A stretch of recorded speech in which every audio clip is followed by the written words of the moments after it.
morskom je plavom žalu, gdje Čarlija vjetrit mio, glavu kukam bajnik mio, kako sam sretan bio. I dok sam joj govorio, crtale su usne njene, a u me zagrljaju. Moj prijatelj Dida, tu mu je nadimak, a inače se zove Himzić Nusret, malo ko zna da se on tako zove i preziva, je veliki zaljubljenik u motore i ne postoji motorijada, ja mislim, na prostoru, tako se to danas kaže, ex-Jugoslavije, gdje ga ljudi ne poznaju i gdje on nije bio i gdje je on omiljen. Znači, sa njim sam više puta bio na tim motorijadama, obzirom da motoristi su danas jedna najorganizovanija skupina ljudi koji pokušavaju da u toku proljetni i ljetni mjeseci organizuju motorijade na kojima najčešće sviraju dobre rock grupe. Tako da sa Didom sam išao na dosta motorijada. Jednom sam čak išao na motoru, to je bilo u Srebrenik. Ju grupa je svirala, bilo je to davno, prije možda jedno 15 godina. A obzirom da nisam neki ljubitelj baš motora, cijenim motoriste, ali obzirom da mislim da je mnogo lakše otići na neki koncert sa autobusom ili nekim drugim prevoznim sredstvom nego motorom. Ja sam Edo iz Jelaha, poznajem Didu dugo godina, od malena ga znam. Na motoru imao muziku jedini i kao djeca smo se čudili odakle muzika na motoru.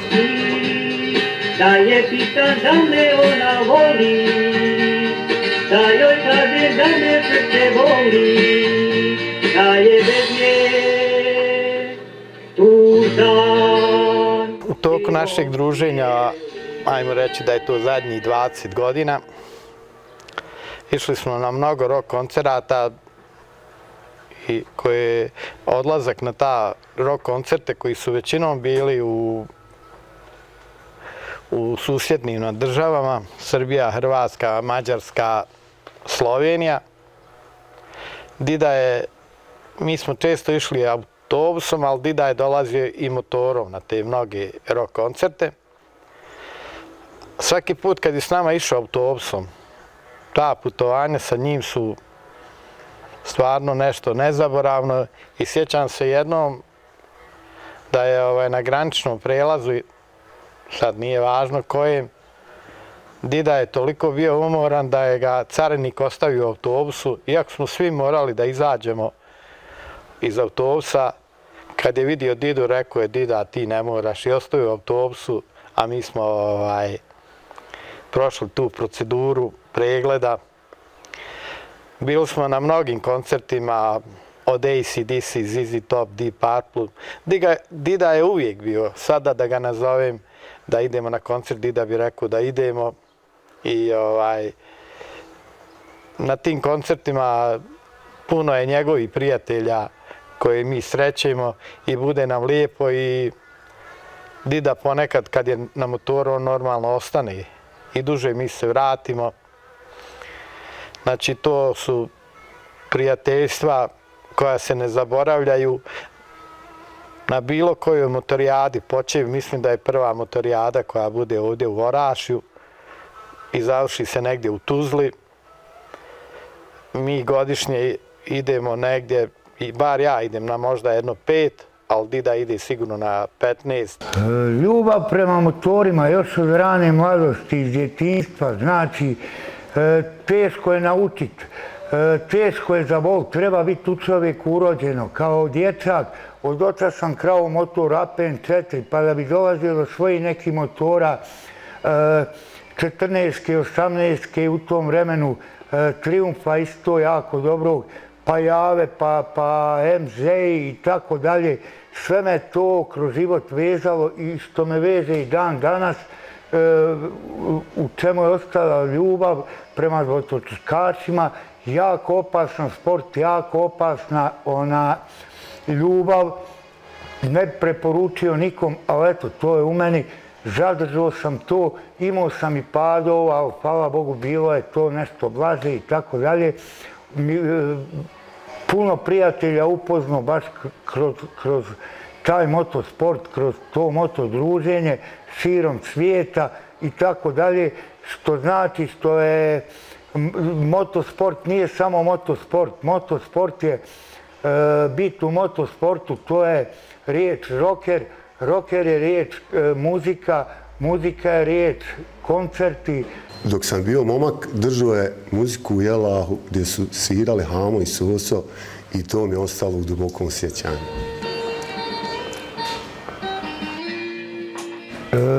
Queen, Paul Rogers, Bad Company, Whitesnake.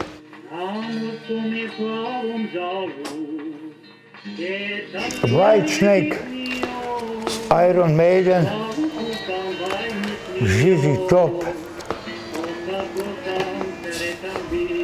Brit Floyd, to je Pink Floyd, licenca, Metallica,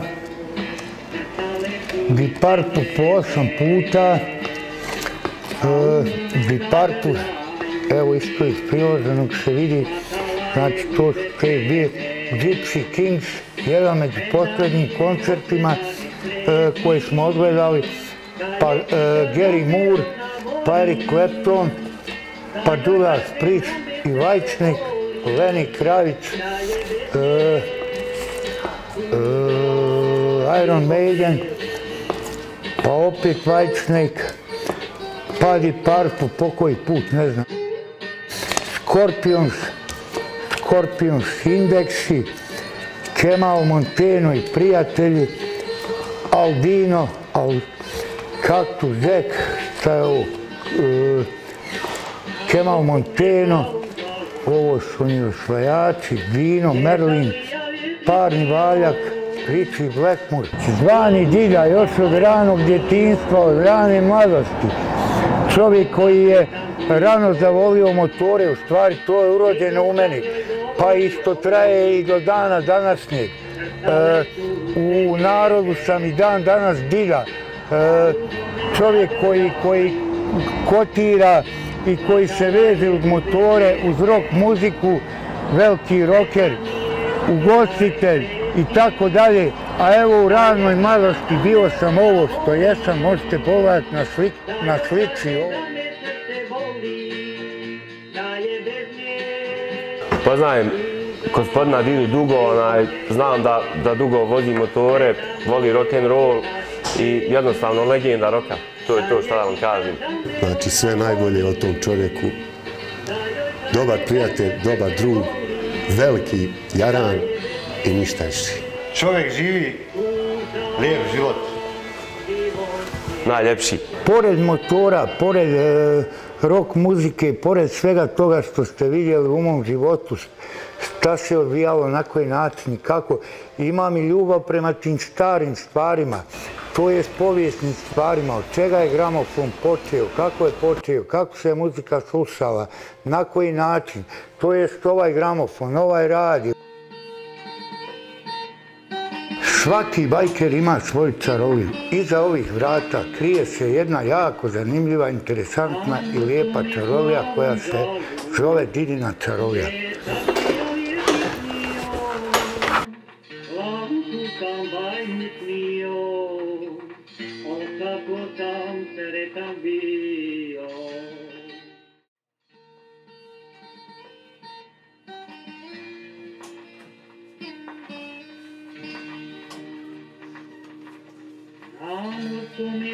Sada ću vam objasniti kako sam došao do stravologa i ove titule koje posjedujem.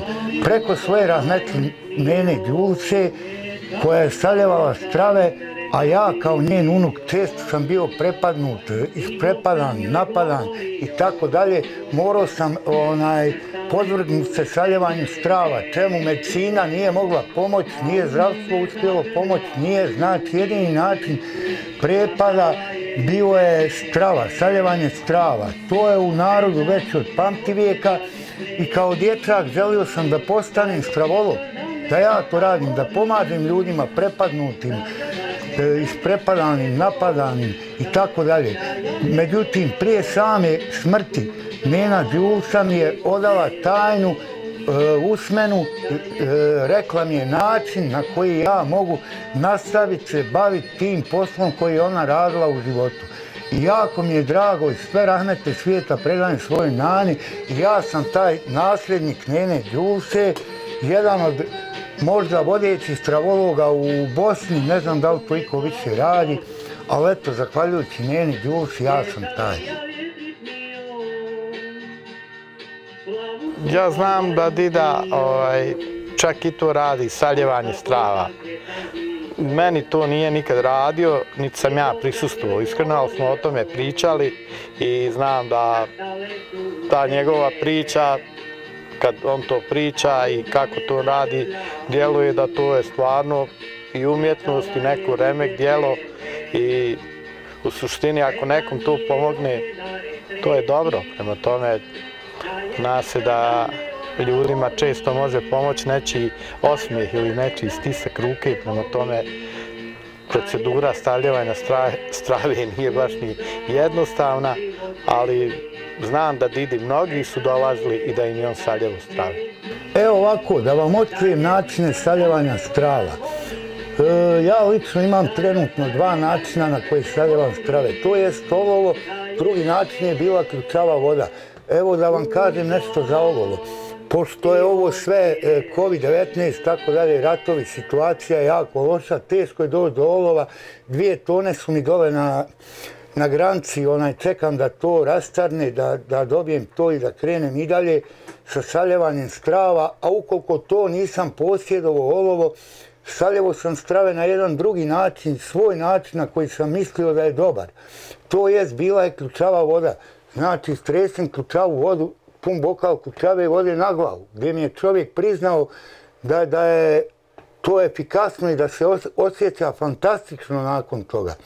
Znači, ja se bavim i tom metodom, to je novija metoda za moj pojam, ali isključivo vrijedi za bajkere. Znači, bilo je padova, bilo je strahova, bilo je svega u životu gdje svakom bajkeru treba saliti stravu. Pa između ostalog i meni, ali meni tona olova ne može pomoći. Mislim da to njegovo saljevanje strava je neka njihova bajkerska fora, da se oni više vole da se druži sa didom i da to što on uradi, da je to njima jedan dobar povod za druženje i za neku lijepu priču koje su uvijek kod njega. Bilo ko da mu dođe, on daje sve od sebe, potpaljuje se roštilj, bilo šta, ništa ne treba, trči. Na njegovom licu je odmah osmijeh. Znači njemu kad dođu bajkeri, on je odmah sretan, leti i svi uživaju kad su u njegovom društvu. Jednostavno morao sam predočiti nekome sav svoj život, svu svoju biografiju, kroz što sam prošao, bijedno djetinjstvo, mukotrpan rad, kroz kafanu, kroz ovo, kroz ono, zavoleći motore, rock muziku, našu muziku i tako dalje. Nastojao sam uvijek u životu da budem iskren, korektan, realan, državljanin ove države, i da sve to predočim nekom na lijep, kulturan, korektan način. Znači ono što je bilo malo zezanja oko strava, to je jedna zezancija bajkerska koja uopšte nema veze ni s vjerom, ni sa saljevanjem strava, ni bilo čim drugim. To je moja vrsta zezanja, eto, kroz što sam ja prošao i pa eto, da se mogu nastaviti zezati jednostavno i dalje na neki način. Jednostavno, to je ta bajkerska priča.